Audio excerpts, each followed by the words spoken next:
નમસ્કાર મિત્રો, 24 બ્રેકિંગમાં આપનું હાર્દિક સ્વાગત છે। આજે પાટડી ખેડૂત હિતરક્ષક સમિતિ દ્વારા મામલતદારશ્રીને આવેદનપત્ર આપવા માટે આવ્યા છીએ।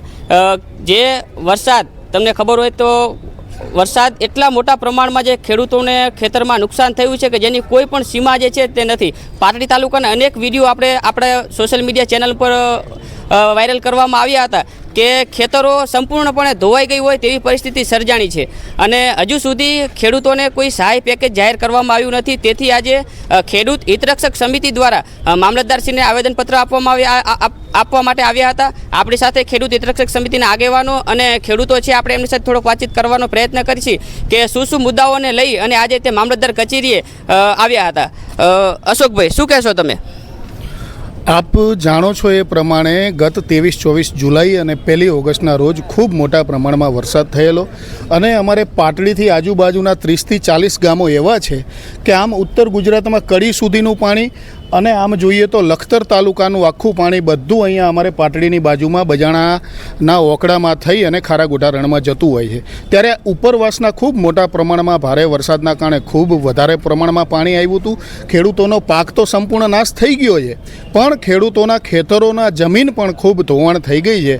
ત્યારે આજે 12-15 દિવસ વીતી જવા છતાં સરકાર દ્વારા કોઈ પણ પ્રકારના સર્વેની કે કોઈ પણ પ્રકારની સહાય જાહેર કરવામાં આવી નથી। ત્યારે અમને પ્રશ્ન એ થાય છે કે શું સરકાર હજુ ચોમાસું બાકી છે એટલે બીજા કોઈ મોટા વરસાદની રાહ જોઈ રહી છે કે સરકાર શું કરી રહી છે એનો કાંઈ ખબર નથી। પણ આપના માધ્યમથી હું ખેડૂતોને કહેવા માગું છું કે જે ખેડૂતોને પોતાના ખેતરોમાં નુકસાન થયું છે, પોતાના ખેતરોમાં જમીન ધોવાણ થઈ છે, એ બધા ખેડૂતો પોતપોતાની સતર્કતા દાખવી અને જે લોકેશનવાળા ફોટોગ્રાફ આવે છે, લોકેશનવાળી જે એપ્લિકેશનો આવે છે એનાથી ફોટા પાડી અને એવિડન્સ તરીકે રાખે, જેથી કરીને જ્યારે પણ સર્વે કરવામાં આવે ત્યારે સરકાર અને ખેતી વિભાગના જે કોઈ કર્મચારીઓ દર વખતે જે વાલાદવલાની નીતિ કરી અને જે ખરેખર જે પીડિત ખેડૂત હોય છે એને ન્યાય મળતો નથી અને જેને નુકસાન નથી હોતું એને સહાય મળે છે, આવું ન થાય એટલા માટે ખાસ ફરીથી કહું છું કે ખેડૂતો સતર્કતા દાખવી પોતપોતાના ખેતરોમાં જઈ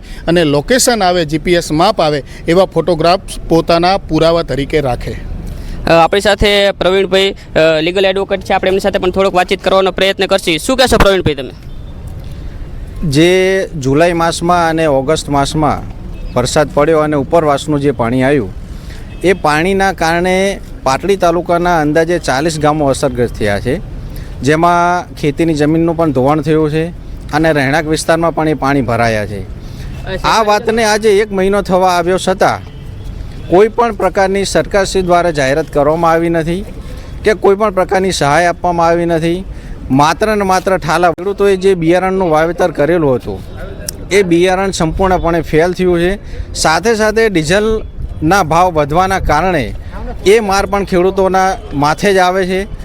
માટે સરકારશ્રીની અમારી રજૂઆત છે કે ખેડૂતોને જે નુકસાન થયેલું છે એનો તાત્કાલિક સર્વે કરાવવામાં આવે અને યોગ્ય વળતર આપવામાં આવે। સાથે સાથે ગામતળની અંદર જે કંઈ પણ પાણી ભરાયા હતા અને પરિવારો અસરગ્રસ્ત થયા હતા તેની સ્થાનિક સત્તાવાળાઓએ માત્ર મુલાકાત કરી છે, વિડીયોગ્રાફી કરી છે અને રીલ્સ બનાવી છે, પરંતુ ખરેખર વાસ્તવિક એમને જે મદદ પહોંચવી જોઈએ મદદ પહોંચી નથી। જેથી એ મદદ પણ તે લોકોને પહોંચે, એમનો પણ સર્વે થાય અને તેમને યોગ્ય ન્યાય મળે, એના માટેની આજની અમારી રજૂઆત હતી। વરસાદના કારણે ઘણા બધા ગામો જે છે તમને ખબર હોય તો સંપર્ક વિહોણા થયા હતા, જેમાં ખાસ કરી અને હેબતપુર ગામ જે છે તે બધા કરતાં વધારે અસરગ્રસ્ત હતું। હેબતપુર ગામમાં ટ્રેક્ટર લઈ પણ જવાય એવી પરિસ્થિતિ નથી। હેબતપુર ગામના ખેડૂત આપણી સાથે હાજર છે, આપણે એમની સાથે થોડોક વાતચીત કરવાનો પ્રયત્ન કરશું કે હેબતપુર ગામની પરિસ્થિતિ અંગે તે શું કહેવા માંગશે। શું કહેશો તમે?